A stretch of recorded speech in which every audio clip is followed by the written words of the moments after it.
Porsche rarely admits weakness, so when employees received an internal message in 2025 saying that the company's business model no longer worked, it landed hard. This wasn't a struggling startup talking. This was Porsche, a brand built on discipline, engineering confidence, and financial predictability. For decades, Porsche felt untouchable. It didn't matter if the wider auto industry was struggling. Porsche stayed profitable. It stayed desirable. It stayed in control. The formula seemed simple. Build performance cars people aspired to own, keep production tight, charge premium prices, and protect the brand at all costs. And it worked until it didn't. In 2025, Porsche's operating profit collapsed by nearly 99% in a single year. Billions in profit shrank to tens of millions. Sales slowed, key markets weakened, costs exploded. And suddenly, one of the most stable automakers in the world found itself asking uncomfortable questions. This wasn't a sudden failure. It was the result of a model that stopped matching reality. To understand why Porsche hit this wall,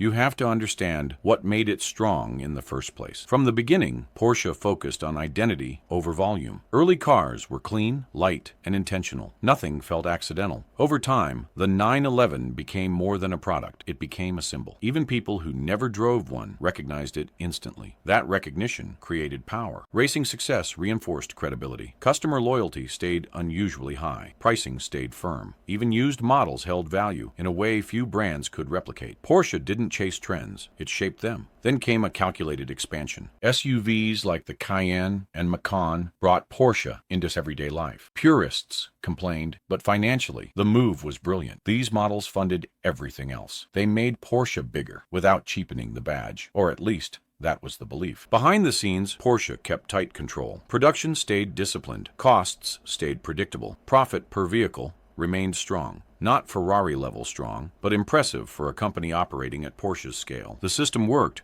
because every part reinforced the others. But systems only work as long as the environment stays compatible. And the environment changed fast. The first crack appeared in China. For years, China was one of Porsche's strongest growth engines. Wealthy buyers wanted Western luxury, and Porsche delivered status, performance, and heritage. Then demand softened sharply. In 2025, Porsche's deliveries in China fell by over 40%. This wasn't just about weaker spending. It was about alternatives. Chinese manufacturers began offering cars that didn't compete on heritage. They competed on experience. Software felt better. Features felt smarter. Prices felt aggressive. And suddenly, the badge alone wasn't enough. Buyers started choosing intelligence over legacy. At the same time, Porsche was dealing with a second, more expensive challenge: electrification. The company entered the EV market with confidence. The Taycan launched strong. Early demand looked promising, but momentum faded. Deliveries dropped. Interest cooled. The problem wasn't that the car was bad. The problem was that the EV luxury market didn't behave the way Porsche expected. Demand became unpredictable. Costs didn't. Porsche committed billions to new factories, battery systems, and production upgrades, all necessary for the long term, but brutal in the short term. These investments didn't flex when demand slowed. They sat on the balance sheet, heavy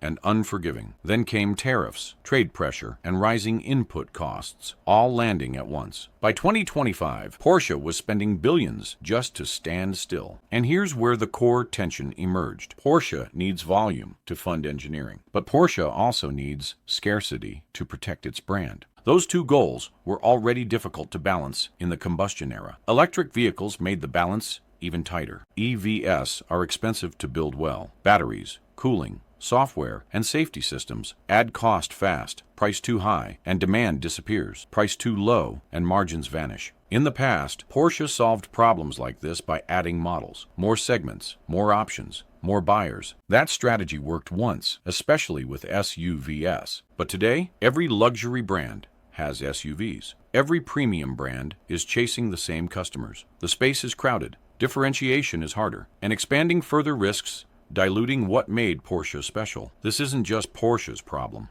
Every high-end automaker is wrestling with the same trade-off: massive R&D costs, unclear EV demand curves, fast-moving technology cycles, and rising competition from players who don't carry decades of legacy. and don't need to protect it. What makes Porsche's situation stand out isn't just the scale of the profit collapse, it's what the collapse represents. Porsche is a disciplined company. It doesn't gamble recklessly. It doesn't chase trends blindly. When a company like that says its old model no longer works, it signals a deeper shift in the industry itself. It suggests that heritage is no longer a moat. That brand power alone doesn't guarantee pricing power. That stability can become rigidity if adaptation comes too slowly. Now, Porsche is recalibrating. EV targets have been softened. Hybrids are back in focus. Limited run performance models continue to sell well, reminding the company where its strength really lies. Volume expectations are being tightened. Identity is being prioritized again. The strategy appears to be shifting from expansion to curation. Fewer models, more intent, less chasing broad appeal. If this works, Porsche may emerge smaller but stronger. Less everywhere, but more Porsche. But the risk remains. The emotional appeal Porsche built over decades doesn't automatically transfer to electric performance. A fast EV isn't rare anymore. Software matters as much as horsepower, and buyers are comparing experiences, not just specs. The road forward won't be smooth. Porsche isn't